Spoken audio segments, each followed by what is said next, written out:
Hi one and all. So in the previous class, we covered the components of RPA platform and different RPA platforms available for us in the market in order to develop the robots. And as I said, particularly in this semester, we will learn an RPA platform specifically called Uipath. Then we concluded the first chapter by discussing the future of automation. Then we started learning a second chapter called record and play. The main objective of this second chapter is you will be introduced to a new tool called Uipath Studio. Uipath Studio, which is nothing but a development environment which will be used by RPA developer to develop software robots. So at the end of this chapter, you will be introduced to a new tool called UiPath Studio, and then you will learn how to use this UiPath Studio to build software robot. That is the main objective of the second chapter. And we started learning an interesting feature called record and play in the previous class itself. As the name itself says, the main task of this record and play feature is first it will record the user steps, I mean steps performed by human being with respect to the application running on a computer.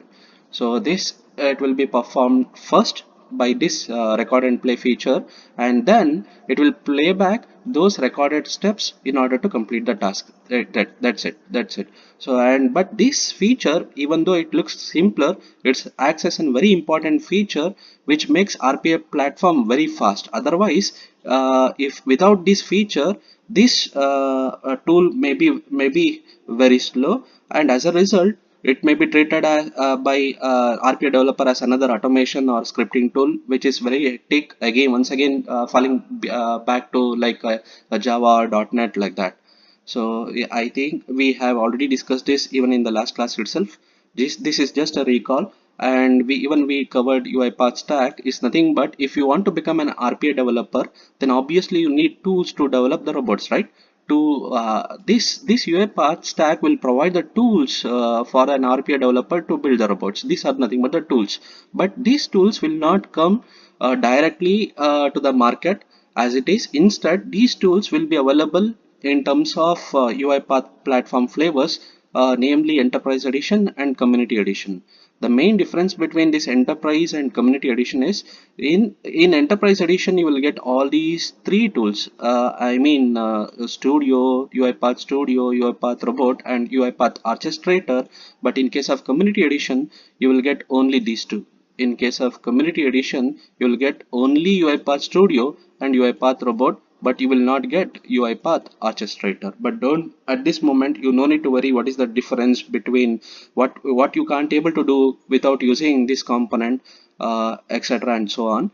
But remember, community another difference is community edition is free, so that you can use this in your desktop or in your laptop to build the software robots, whereas enterprise edition you need to pay the price set by the company. But anyhow you will get a 60 days free trial. If you want to go ahead with an enterprise edition, you will get anyhow 60 free days trial from the company. But for this course you no need to go with an enterprise edition to become an RPA developer. If you I mean for this semester we shall use community edition only in order to learn how we can able to implement RPA technology. Clear? So UiPath Studio, first we shall start with UiPath Studio is basically nothing but development environment provide to the RPA developer to build the robots and to configure the robots. And how RPA developer will do this? By drag and drop facility. Make it simple. Then in this class we shall start learning about UiPath robot at a high level once again. Then different types of robots that we can able to build. Then we shall learn about orchestrator. Then we shall see how we can able to download and install UiPath Studio. So these are the objectives of today's class. Okay, we shall start with the first objective. We shall learn about something about UiPath robot. So UiPath robot, it's also called as an execution agent or a runtime agent. Make it simple. Usually in a simpler words it is called as an robot. What actually the job of this robot is? According to the author, robot is a Windows service itself. Make it simple. Robot is basically a program which will execute the process So how actually you have written a program here in terms of steps, right? Steps recorded by using record and play feature of UiPath Studio. So first what RPA developer will do means they will use a record and play feature of UiPath Studio, and they will record the steps performed by themselves with respect to the application running on a computer, and after recording the steps they will build a robot, and then that robot will what I can say will repeat the steps recorded previously in order to execute the process. This is the main job of UiPath robot, right? And these robots can be controlled by orchestrator, it seems, as I said, which comes with only in enterprise edition, but it will not come with a community edition. So at an high level we understood what is the job of orchestrator. Orchestrator is used to control the robots. We shall see controlling means what, and how we can able to control in the coming classes. Now this is interesting. In this slide we will learn different types of robots that you can able to build by using UiPath Studio. See, usually depending on the requirement, you have to go with which type of robot that you want to build. Is it okay? So three types of robots you can able to build by using UiPath Studio. One is attended, then second one is unattended, and the last one is free robot. We shall see one by one what is attended robot means. See, attended, as the name itself says, these type of robots needs the input from the user. Without taking the inputs from the user, these type of robots can't able to complete the task. I will give an example for this attended robot in the coming classes. Make it simple. Attended, as the name itself says, it should be attended by the human being in terms of providing input to the application, and then only with the help of human being, this type of robot can able to complete the task. Make it simple.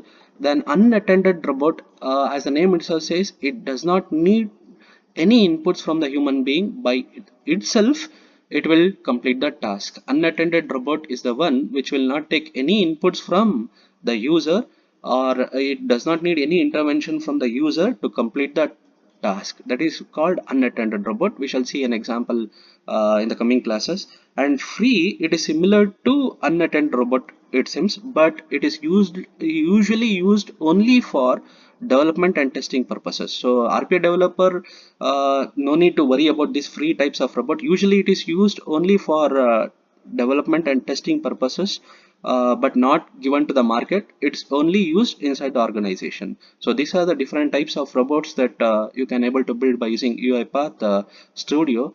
Then we shall see about last component, but not the least, called UiPath Orchestrator.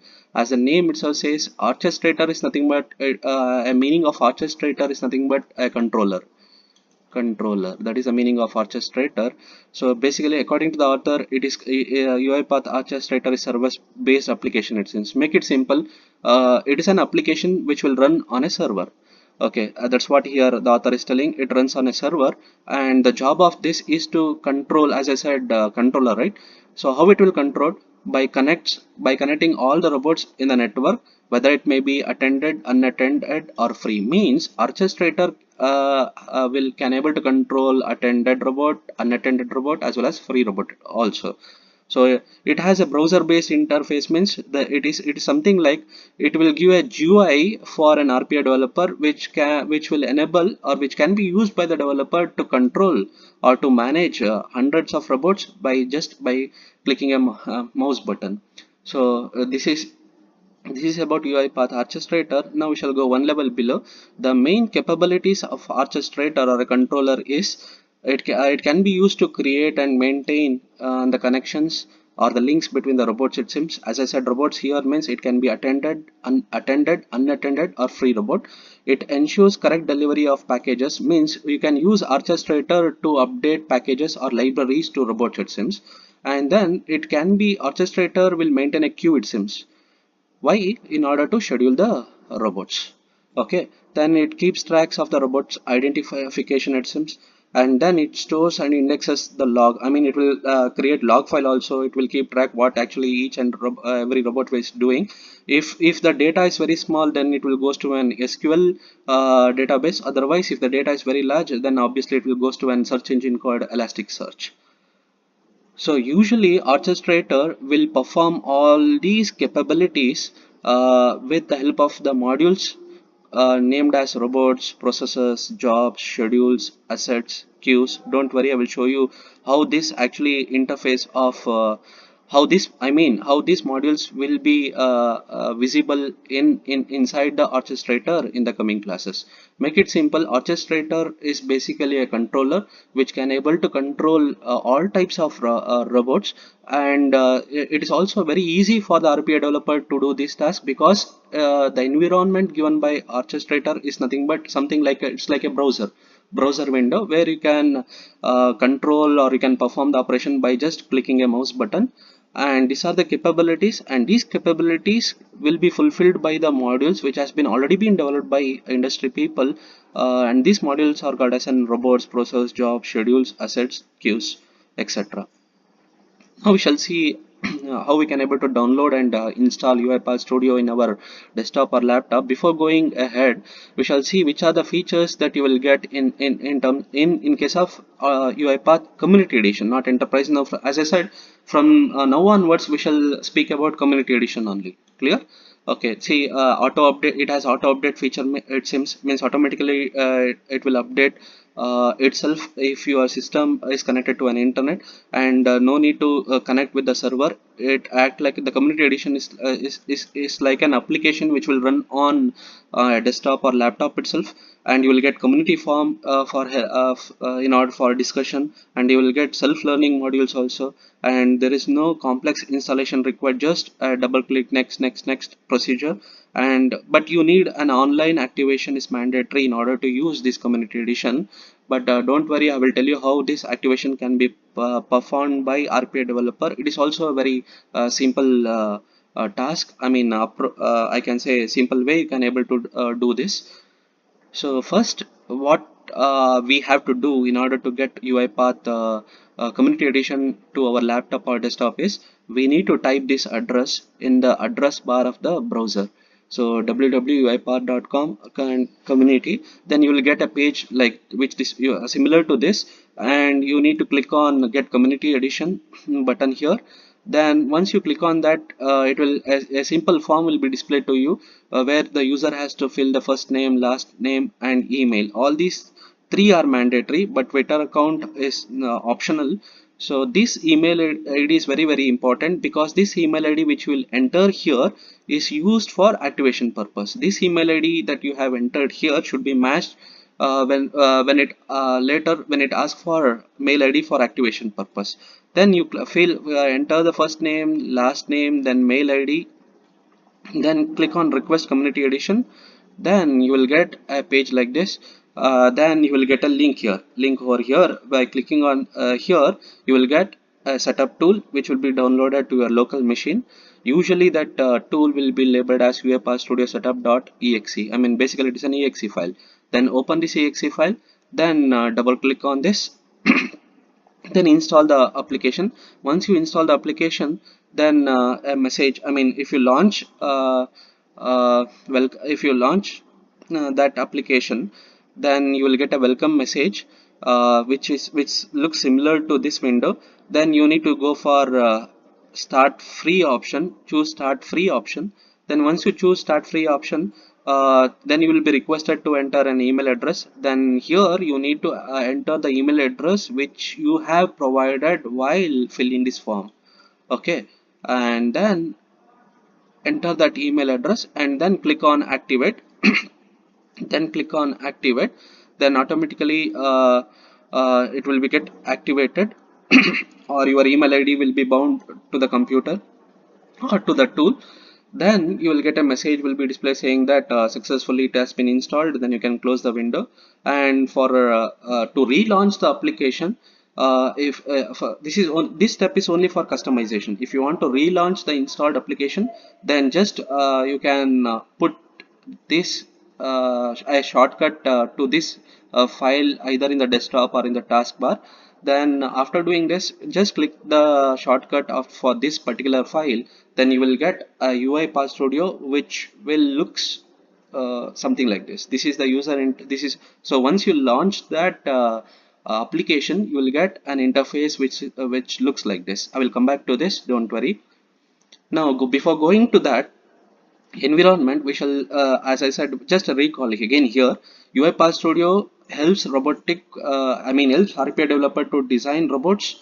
Okay, then you no need to worry about programming. Only little programming knowledge is sufficient for the developer, and it is a flowchart based modeling tool or visual based modeling tool. I will prove this in the coming classes, don't need to worry. Since it is flowchart or visual based, finding out of the errors with the help of this tool is also easy for an RPA developer.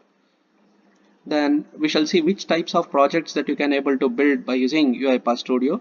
So totally four types of project you can able to build using UiPath Studio. One is sequence and one is flowchart, then assistant, state machine. So we shall understand this in at a high level. Usually this type of project is used only if you are dealing with simple task or simple actions, and it's also used for identifying the errors. Okay, then if you the second type of project usually will choose when you are dealing with a complex project, or when you are dealing with something decision and connect activities, example if else switch, something like this. Okay, then you will go ahead with an assistant project when your aim is to build attended or front office robots. Attended robots, I've already seen. Attended means is nothing but uh, is a robot which needs human intervention in order to complete the task, right? It is also called as an front end attended robot, is also called as an front office robots, and unattended robots is also called as an, I can say, back office robots. Then the last type of project usually called as an state machine project is basically used for very large projects. Particularly you are dealing with an enterprise level projects, then you have to go ahead with a state machine project. But anyhow, we will not go ahead with this. Will not deal with this type of project, but we can able to deal with a sequence type of project, flowchart based project, then assistant project in this course. So this is the interface that you will get. So can you see here different types of projects that you can able to build. One is sequence, this is sequence, this is flowchart, this is assistant project, this is a state machine project. So usually, I mean, we shall start with the sequence or a simplest types of robot which will do a simple task. So choose blank project, and this is the right recent window is the one which will display the recent projects that you have recently worked with. Okay, so with this this is the a view that you will get once you choose a blank project here over here. So so can you see a number here? 1 2 1 2 3, similarly 4 5 6 7 8 9 and 10. So you should be aware of these 10 entities or components in order to understand UiPath Studio better. So we shall understand this at a high level again in this class. So this first component or entity is called as a ribbon. Usually in the ribbon, it is very similar to file menu option that you are already aware in case of what I can say, Microsoft, I mean PPT presentation or Office, etc. and so on. And I will come back to these individual options later in the coming classes. But for the time being, understand this is called as a ribbon, and it is very similar to menu option that you are already aware while using Windows operating system, like a file, view, edit, etc. Like that. The second entity is called as a quick access toolbar. Quick access means if you want to save immediately, instead of going here, you can save it here, like that. Again, you can customize this. And the next component is called 3. Basically this component is basically an editor. It is very similar to Eclipse editor, where you will write class, where there you are writing instruction, I mean coding there. But in here you will not write any coding here. A little bit of coding you will write here, but most of the time it will be drag and drop. See, you have dropped an sequence here, again one more sequence here, again one more sequence here, like this. But don't worry, I will tell you how to do this in the coming classes. And the fourth window is called as an properties window. If you want to do any changes to this recording sequence window or a sequence, then select this in the mouse button, then you will get a properties window. Using this properties window, you can change the name, title for the sequence, etc. and so on. That is the use of properties window. And there is one more window called outline window. So as the name itself says, the main job of this outline window is to display the content of the project in a tree fashion.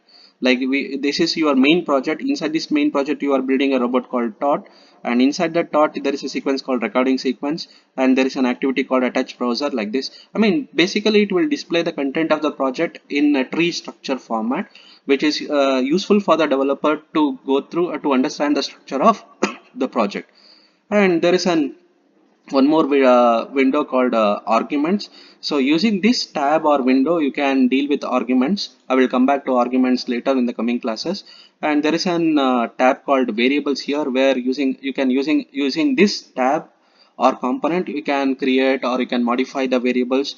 Okay, then there is one more tab called imports, where by using this tab or component, you can import the libraries for your work, etc. and so on. And there is one more interesting component called activities. This is the window where you can find different types of activities supported by RPL platform, and just you can pick an activity from this activities window, and you can drop it to an editor. So this is how RPA developer will work. And last, there is one more component called project. If you want to open where actually your project is present, then click on here. Or if you want to know details about your project you are working on, then you have to go ahead with the 10th component, I mean labeled as project component. This is about the interface of Uipath Studio. Then I will end the session by discussing variable panel and argument panel. And in the next class, we shall go ahead with a task recorder and different types of recording that is available in the UiPath Studio. Okay, variable panel, as I said here, you can find variable panel here or here. So the main job of variable panel is it helps us to create, as I said, variables, and you can name the variables, you can change the name of the variables, and you can change the data types of the variables also. Like I think you people are aware with arrays, numbers. Again, here similarly there are data types like numbers, generic, dates, and times. We shall see which are the data types that are available in for an RPA developer in the coming classes. But you can deal with different types of variables even here also. And an important point that you need to be aware of while dealing with variable is there should be at least one activity in your design panel. Designer panel means this is the designer panel. At least one activity should be there in the designer panel if you want to create the variable. Otherwise, the tool will not allow you to create a variable. So that's what the author is telling here. And finally, the argument, as the name itself says, basically argument is used when you want to pass the data from one project to another project. But whereas variable scope is within the project only. So this is the main difference between variable and argument. Variable scope is a project, whereas argument can be used to pass the data from one project to another. Again, here, like variables, arguments can have data types, or it can be associated with data types like string, integer, booleans, and generic, and so on. And finally, argument, since it is used to transfer data between from one project to another project, we need to associate this argument with one more property labeled as direction. Like these are nothing but the directions. So direction of an argument can be in, or it can be out, or it can be in and out, or it can be property itself. We shall see the effect of these directions on an argument in the coming classes. So I hope we reached the end of the session. So in this session, we learned about particularly we learned about UiPath robots and different types of robots we can able to build by using UiPath Studio. Then we learned about orchestrator, its capabilities, and how these capabilities will be provided in terms of modules. And then we learned the important features that comes with UiPath Community Edition. Then how we can able to download, or from where you can able to download UiPath Community Edition. Then the procedure, that we need to follow for installing and activating a community edition. Then once you have that environment, again we learned what is actually Uipath Studio means, then different types of projects that we can able to build by using Uipath Studio, then the interface that the Uipath Studio will provide to us, then the main UI. Okay, then we discussed about variable panel, argument panel. Along with these two panels, we also have discussed about ribbon panel and quick access panel, project panel, activities panel, outline panel, and properties panel, and last but not the least, designer panel, right? So in the coming class, as I said, we shall go ahead with the task recorder. So thank you one and all. If you have any doubts, you can just put me a message or send me an WhatsApp or an email. Thank you once again. Thank you one and all.